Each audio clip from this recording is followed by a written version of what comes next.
श्री स्वामी समर्थ. कसे आहात? मजेत आहात ना? असलंच पाहिजे कारण तुमची पूर्ण कनेक्टिव्हिटी माझ्याशी आहे.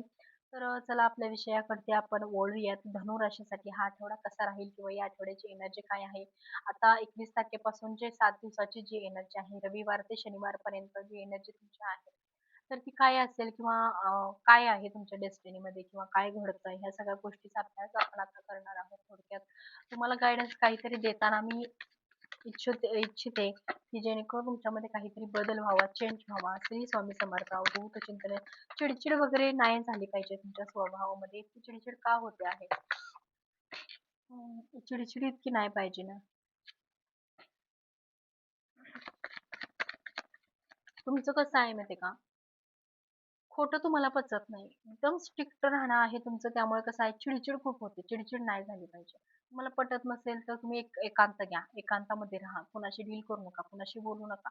चिडचिड करू नका. जेणेकरून तुमची मनस्थिती बिघडेल. तुमचे काही संतुलन आहे म्हणजे तुमचं जे आरोग्य आहे ते बिघडू नये. खोटं म्हणजे मलाही तेच आहे. खोटं मलाही सुद्धा पचत नाही. कारण खोटं बोललं की मला सुद्धा खूप सहन होत नाही ते.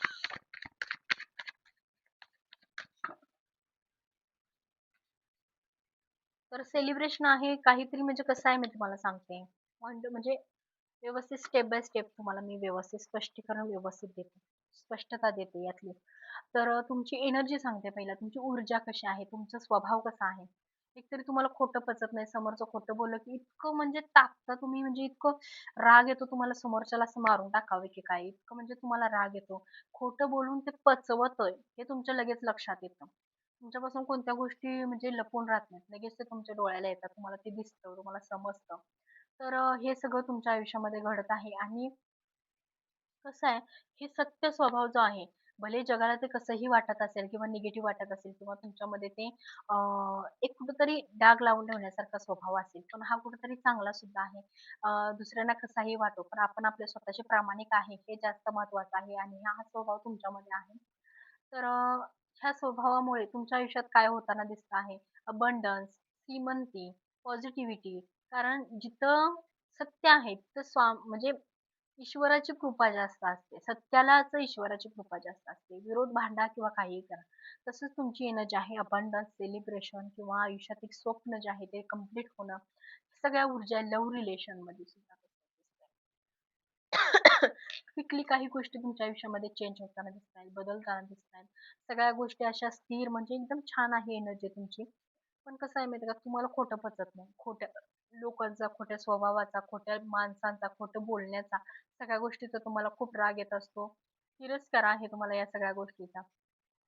तर ह्या स्वभावामुळे कदाचित तुमच्या आयुष्यात तुम्ही जरी मागे राहिलेला असाल किंवा तुम्ही पुढे जात नसाल, तर नक्कीच यातून तुम्हाला चांगल्या काही गोष्टी पण मिळताना दिसतायत. त्या सुद्धा गोष्टी कंप्लीट होताना दिसतायत. तर ही डेक आहे ती पौर्णिमा आणि अमावस्या ह्या दोन्हीची एनर्जी दाखवते. पौर्णिमा आणि अमावस्या ह्या दोन्हीचीच फक्त एनर्जी दाखवते. आपण या डेक मधून बघणार आहे की येणारी पौर्णिमा जी आहे ती तुम्हाला कोणता संदेश देताना दिसत आहे, कोणता संदेश, कोणता गोष्टी तुम्हाला दाखवत आहे, काय दाखवत आहे.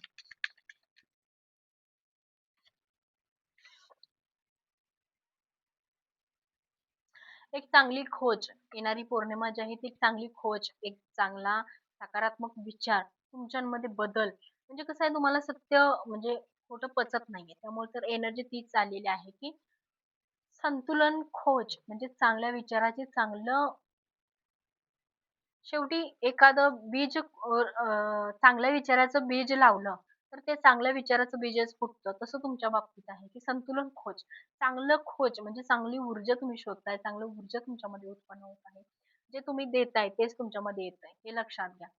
जर तुम्ही पॉझिटिव्ह देत असाल, तर पॉझिटिव्हच तुमच्याकडे येणार आहे. तर एनर्जी खूप छान आहे तुमची, असंच राहा, स्ट्रॉंग राहा. समोरच्याला काहीही वाटू दे, पण आपण आपल्या स्वभावाशी किंवा आपल्याशी प्रामाणिक आहे. हे तितकंच सत्य आहे. तर आपली एनर्जी आता चेक करणार आहोत, की श्रीकृष्णाच्या डेकवरून कोणत्या देवतांचा आशीर्वाद तुमच्यावरती आहे. महादेवांचा. साक्षात महादेव आहेत. त्यांना सुद्धा खूप तीव्रतेने राग आहे. खूप तेजस्वी राग आहे त्यांना. त्यांचा राग खूप वाईट आहे. त्यांचा राग इतका भयानक आहे, की तिसरा डोळा सुद्धा त्यांचा उघडतो. म्हणजे तिसरा डोळा प्रकट होतो त्यांचा आणि तुम्हाला माहीतच आहे का आता महादेवांना कोण ओळखत नाही. महादेव आपले तर आराध्य दैवत आहे सगळ्यातला. म्हणजे वर्चस्व देवाचं म्हटलं तरी महादेव आहे. त्या महादेवांची एनर्जी तुम्हाला आहे. म्हणजे बघा तुमचं एनर्जी किती स्ट्रॉंग आहे, पवित्र आहे. तर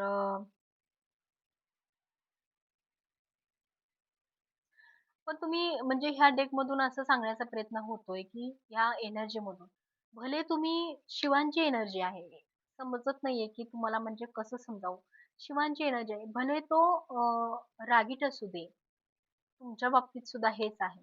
भले तो रागीट असू दे, भले त्याला खोटं नाप असू दे, पण त्याची भूमिका भोळा शंकर कितीही तेजस्वी असेल, किती रागाच्या भरात तिसरा डोळा जरी त्याचा उघडलेला असला, तरी तो भोळा शंकर आहे. हीच एनर्जी तुमची आहे आणि महादेवांची एनर्जी तीच सांगते आहे, की तुमच्यामध्ये सुद्धा तेच आहे. भोळा शंकर कितीही तुम्हाला निगेटिव्ह असू दे, कितीही काय असते, फक्त तुम्हाला कसं आहे, एक महादेवांच्या प्रमाणे एनर्जी आहे तुमची. खोटं पचत नाही. खूप खूप खूप तीव्रतेने राग आहे तुम्हाला. आणि ह्या गोष्टी तुम्हाला अजिबात सहन होत नाही. आणि त्यामुळे काही काही गोष्टी आहेत ना, त्या स्थिर होतात, थांबतात. सपोज मी आता उदाहरण देते. एखादी व्यक्ती आली किंवा एखाद्या गोष्टी एखाद्या ऑफिसमध्ये तुम्ही जॉबसाठी गेलाय. तिथं एखादी व्यक्ती जाणून-बुजून 2 दिवस तुम्ही काम केलं आणि जाणून-बुजून एखादी व्यक्तीने तुम्हाला काहीतरी केलं किंवा काहीतरी निगेटिव्ह बोलली किंवा जाणून-बुजून तुमच्यावरती काही ब्लेम आला किंवा निगेटिव्ह काहीतरी असं बोलली, तर ते तुमच्या लक्षात आलं, की बाबा हां, मला हा फसवतोय किंवा खोटं बोलतोय किंवा काही गोष्टी त्यांच्या चुकतायत माझ्या बाबतीत. असं जर वाटलं तर तुमचं म्हणजे लगेच ॲक्शन घेता. त्यामुळे ती नोकरी सुटणं किंवा ती अपॉर्च्युनिटी तुमच्या आयुष्यात येणं थांबते. त्या स्वभावामुळे. हे जरी थांबलं, तरी तुमच्या आयुष्यात एक चांगली एनर्जी आहे, पॉझिटिव्ह आहात तुम्ही. भले सगळे लांब गेलं तरी तुमच्या आयुष्यात एक चांगली एनर्जी आहे, चांगले व्यक्तिमत्व आहे, प्रामाणिक राहताय त्यामुळे तुम्हाला कुठंच म्हणजे थांबत नाही आयुष्य. अबंडन्स खूप आहे तुमच्या आयुष्यामध्ये. तर आताची एनर्जी अजून चेक करायची आहे, की किती दिवसात हा बदल होईल?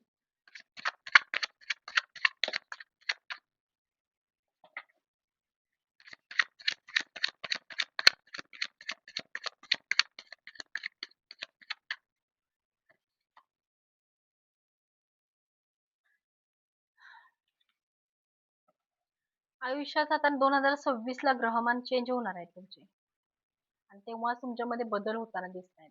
ग्रहमान चेंज होणार आहे. 2026 मध्ये जे बदल होणार आहेत, त्याच्यावरती तुमच्या आयुष्यात काहीतरी म्हणजे चिडचिडपणा किंवा दुसऱ्याला कसं हँडल करायचं ह्या गोष्टीचा कुठेतरी तुमच्यामध्ये चांगला बॅलन्स येताना दिसतोय. गणपती बाप्पांचा काय संदेश आहे तुमच्यासाठी हे आपण बघू. एखाद्या समूहाचा भाग असण्याची भावना. येस. एखाद्या समूहाचा भाग असण्याची भावना म्हणजे तुमच्यामध्ये एखादा चांगली भावना किंवा चांगले नवीन काहीतरी आयुष्यामध्ये येणं किंवा एखादा हिस्सा, एखाद्या गोष्टीचा हिस्सा होणं किंवा नवीन काहीतरी घडणं, हे तुमच्यामध्ये आता नवीन काहीतरी क्रिएट होतंय. तुमच्यामध्ये चेंज होतोय, बदल होतोय. व्यवस्थित आयुष्याचं सेटलमेंट होतंय. स्वभाव तुमचा थोडासा रागीट आहे. त्यामुळे थोडंसं कुठेतरी बॅलन्स व्यवस्थित घडत नाहीये किंवा जे येतंय आयुष्यामध्ये ते कुठेतरी थांबतंय अचानक. पण हे सगळं सोडून तुमचं की नाही एक नवीन ग्रहमान बदलणार जे आहेत त्याच्यामुळे तुमच्या आयुष्यात एक चांगली आणि पॉझिटिव्ह एनर्जी आता बदलताना दिसत आहे. तर चला ही पास्ट मधून जी एनर्जी तुमच्यापर्यंत चालत आहे आणि ह्या आठवड्यामध्ये पण तेच घडतं आहे. त्यामुळे श्री स्वामी समर्थ भेटूया पुढच्या ब्लॉगमध्ये. श्री स्वामी